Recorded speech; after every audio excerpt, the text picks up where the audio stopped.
Thank you, Permanent Secretary Maima Biza. The Minister of Agriculture, Mechanization, Irrigation Development, Minister of Information, Honorable Chris Mshowe, and senior government officials present, or Minister of State. Oh, Deputy Ministers also are present. Well, I acknowledge everybody is here. We have asked you to come here as we would wish to make a statement to the nation with regard to a special program on maize production for import substitution. Further to the declaration of the state of disaster in our nation earlier this year by His Excellency the President, Comrade R.G. Mugabe, government would like to inform the nation of its plans on disaster risk reduction measures for the farming season 2016 to 2017 and subsequent seasons. In recent years, government has noted a steady decline in national maize grain production, when the nation harvested 2.6 million metric tons in 1996 to 1997 season, with production steadily declining to only a mere 742,225 metric tons in 2014-2015 season. Production is expected to be even lower for the season 2015-2016 season. As a result of this declining trend in production, national food insecurity has risen from an average of 12% in 2011 to as high as 42% in 2016, where as many as 4 million Zimbabweans are likely to be food insecure, as reported in the Zimbabwe Vulnerability Assessment Report, ZIMVAC report of 2016. Government, at its cabinet meeting on the 20th of July 2016, took a decision to embark on command agriculture in the coming 2016-2017 summer season in order to ensure food security and a maize supply self-sufficiency in the country. The program would be implemented under the guidance of the Cabinet Committee on Food Security and Nutrition, which is chaired by myself, and the program is therefore being run from the office of the President and Cabinet. However, at implementation level, the program is spearheaded by the Task Force on Maize Production. The specific implementation modalities will be worked out by the implementing government ministries. This program aims to produce maize locally and reduce grain imports. The program targets to produce at least 2 million metric tons of maize grain on 400,000 hectares, out of which at least 200,000 hectares should be on irrigated land. This is a national program, and as such, both the public and the private sector and the farmers must come together and cooperate in the funding and implementation of this effort. The form and the structure of such cooperation can be worked out at the implementation level with guidance and support from government. We are producing for Zimbabwe, and we should, each according to their ability, play a meaningful role. Specialized and experienced technical extension services must be deployed from both government and the private sector. While this special program will target and provide support for the 400,000 hectares on a cost recovery basis, the other government programs such as the Presidential Input Scheme will still be attended to. Every farmer and every Zimbabwean is very special to government. The special program on maize production has the advantage that funds will be used locally to buy inputs, and it also ensures labor for locals. Therefore, the Ministries of Agriculture, Mechanization and Irrigation Development, Lands and Rural Development, and Environment, Water and Climate are called upon to expeditiously identify the farmers, and the water bodies that will be targeted under this program. This should commence immediately. The farmers participating in this program should sign a performance contract for 3 consecutive summer growing seasons, commencing with the 2016-2017 summer season. All farms near water bodies shall be considered under this program for utilization. However, in the meantime, government continues to honor its commitments in ensuring adequate food availability to the nation in the short term through imports and the local purchases. As of now, the nation has enough grain cover in stock for 5 months, and the more imports are coming in, and the local purchases are expected to peak in the coming months of August and September. I thank you. If there are any,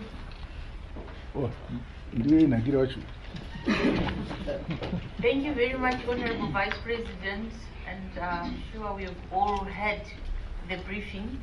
If there are any questions, please feel free to raise your hand, identify yourself, your media house, if any, and put forth the question. Marawanika Godfrey, good evening, Vice President and Honorable Ministers. Just for clarity's sake, what happens in the event that the farmers fail to perform within those 3 years? What next? We may take 3 questions, and then we shall give the ministers an opportunity to respond. Any other questions? Yes. Honorable Vice President, my name is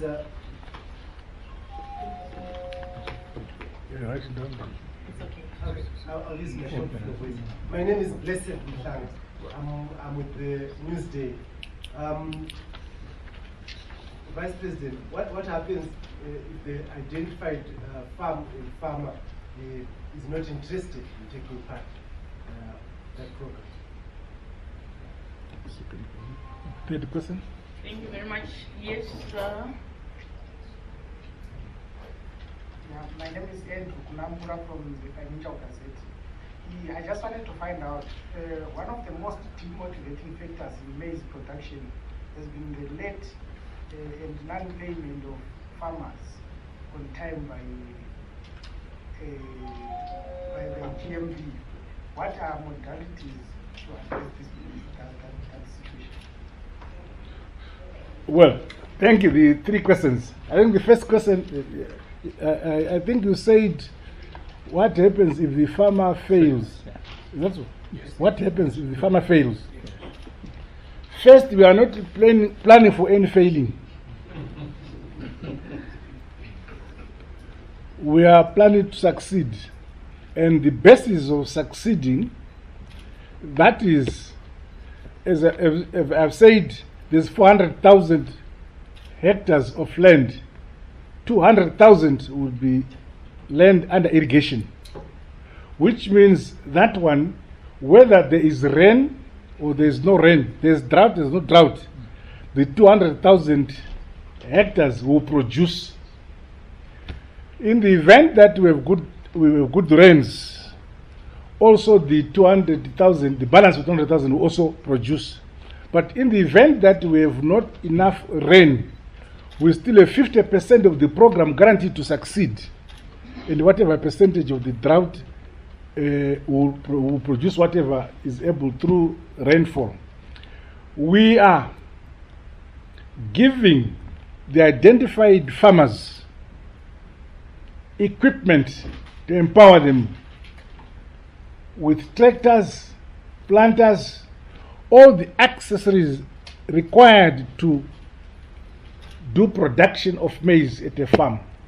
We'll give them inputs, meaning seed, fertilizer, and the chemicals.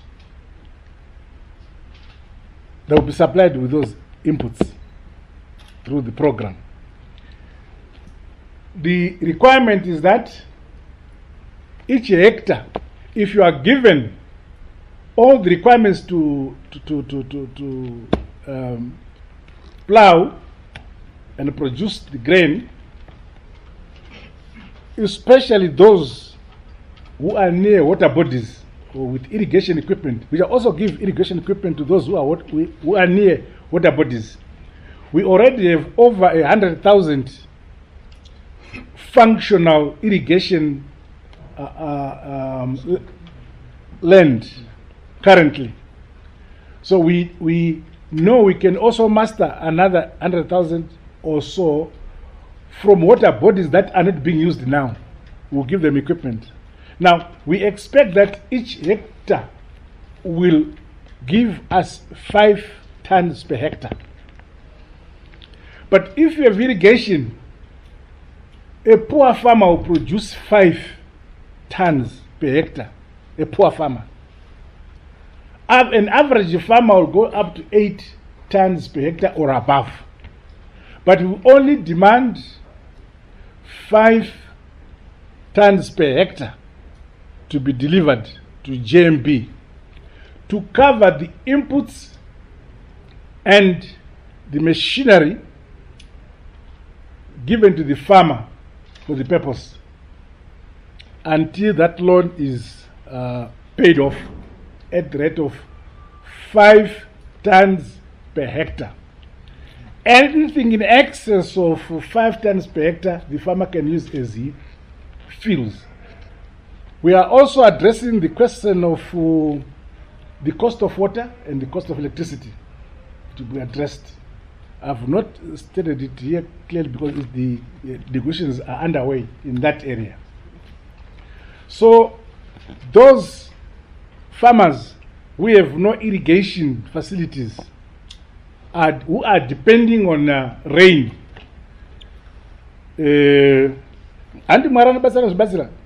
we believe that whatever but the farmer inputs in time, that is fertilizer, seed, chemicals, tractor, reaper, planter, combine harvester in a particular group. They will have those things. We hope that at least they will reap or get up to 5 tons a hectare. If not, we will be seeing that it is not the fault of the farmer. But let me assure you, we are not planning for any failing. But if a farmer is near water and he does not want to go into the scheme, we put him where there is no water. And they put those who can cooperate and put them near water because we want to use the water. The second question was? That was the second question. You have answered it because it was on what do you do with a farmer who is reluctant? You identify a farmer, the farmer is I see. If there's a farmer who does not want farming, we put him where he does not farm because then he'll be happier. The third one? And the last question is a concern, Honorable Vice President, is a concern about late. Okay, late payment. The Member, Honorable, oh, it's not the Parliament. Oh, members of the press, not honorable members of Parliament. The member of the press, I think you are behind.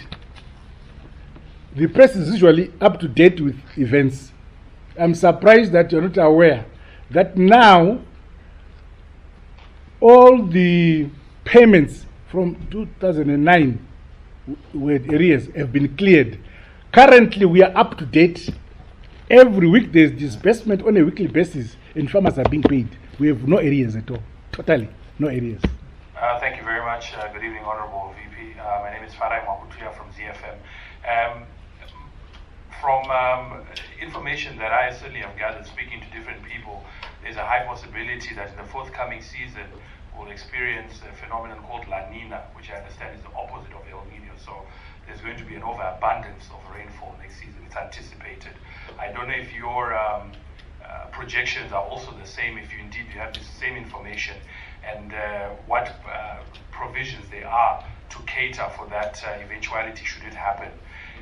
My second question, that was my question. My other question is to put myself in the shoes of my mother, who may want this broken down in its simplest form. If there is a farmer near water who is productive in a different crop, what happens to them? If I am near water, I'm farming successfully something else, do I have to now start completely farming maize, or it will be divided, or how? No. If you are near water and you are productive, we encourage you to produce more. And if you want, we can also join our system and we will still support you for other grain or produce you are making. This is specific to maize. We are not saying if you are producing wheat, you are producing rupeza, you are whatever. What is avete? The first part of the question was with regard to that one, in the event that we have adequate rains, as you say, we hope I'm not a scientist, but with regard to that, and if we are going to have lots of rain, this is why under the Belarus scheme we have ordered, you can give the details, machinery to construct more dams in the country, and the equipment is coming. We are going to have more and more dams being constructed or being made from the equipment which we have purchased from Belarus. You may give more detail.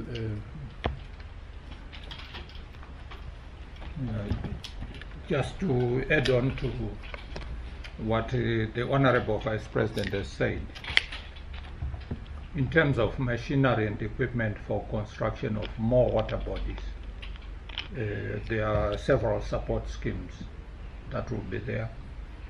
Belarus is one. There's a scheme also we are negotiating with India. We are also negotiating another scheme with Russia as well as China. That is on further securing the water.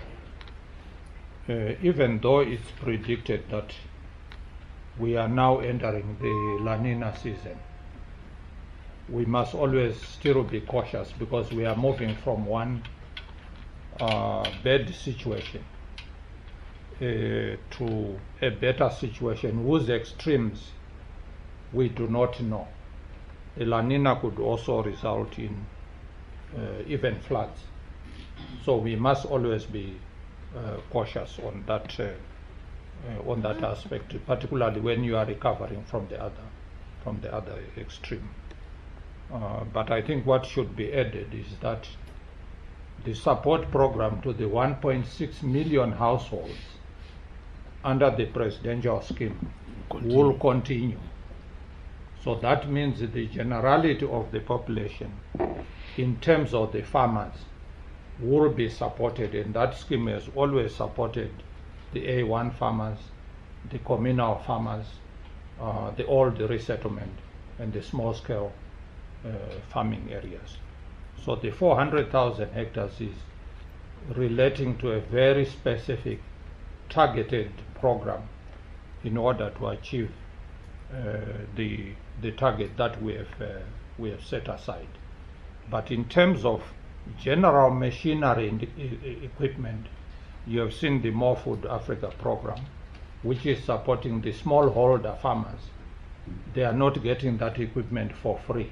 They are also paying for that equipment. So the principle being established here across the board is that everyone will receive machinery and equipment, but not for free anymore. Thank you, Honorable Vice President. Thank you very much, Honorable Vice President, Honorable Minister. Any other different people to ask? Yes, the lady. Shinginyoka, SABC News. I wanted to find out how much is this going to cost? Okay.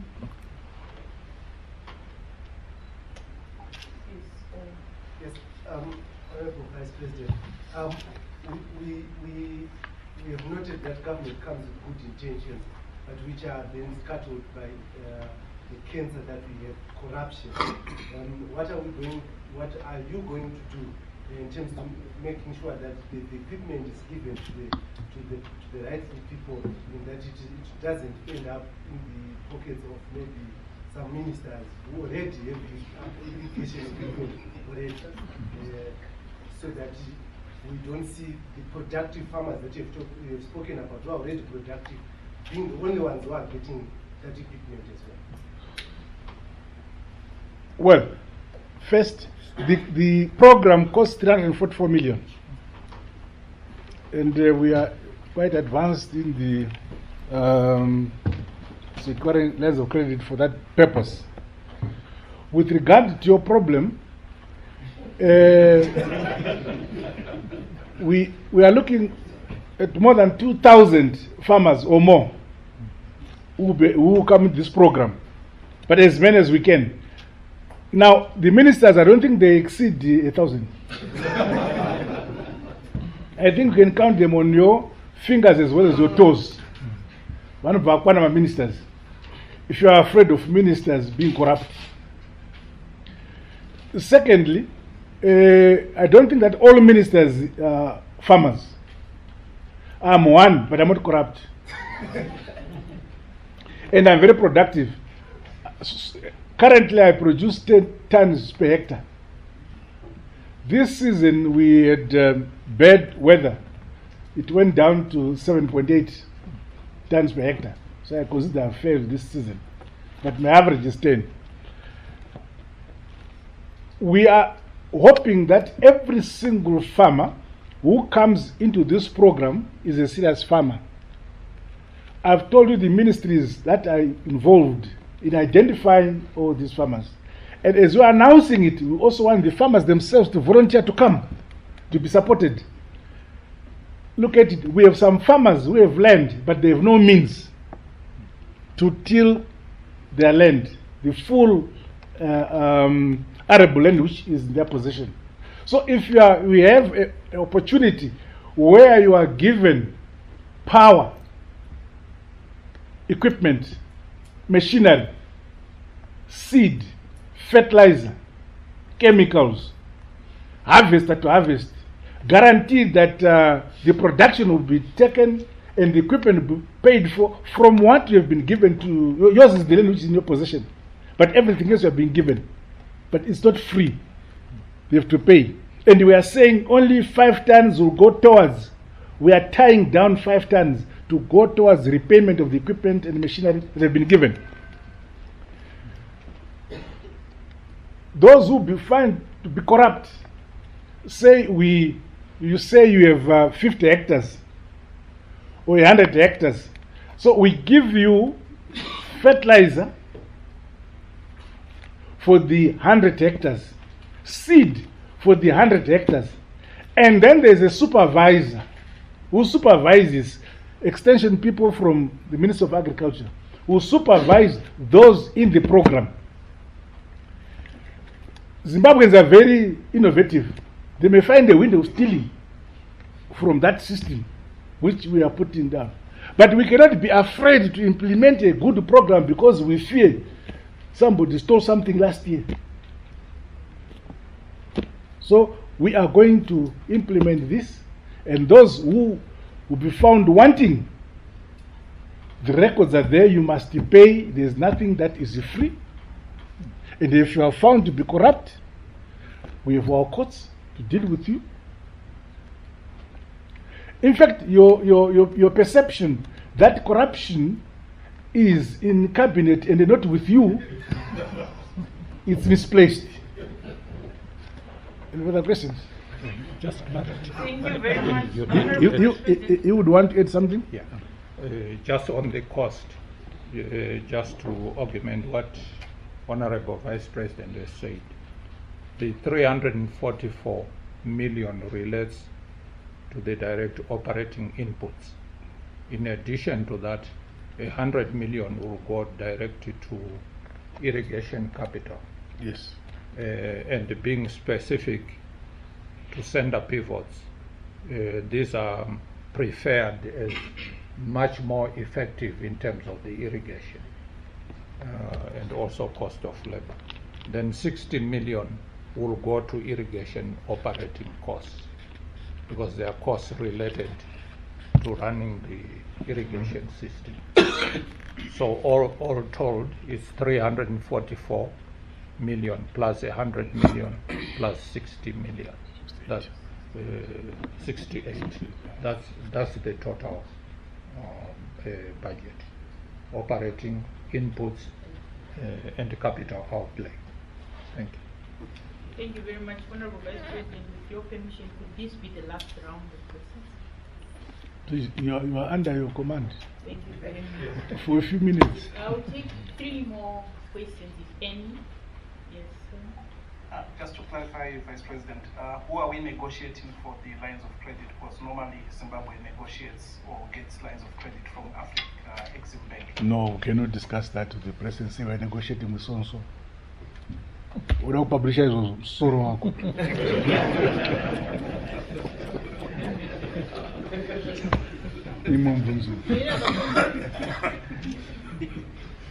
It should appear, Honorable Vice President, that there are no more questions. Bunze msadi bunze zini.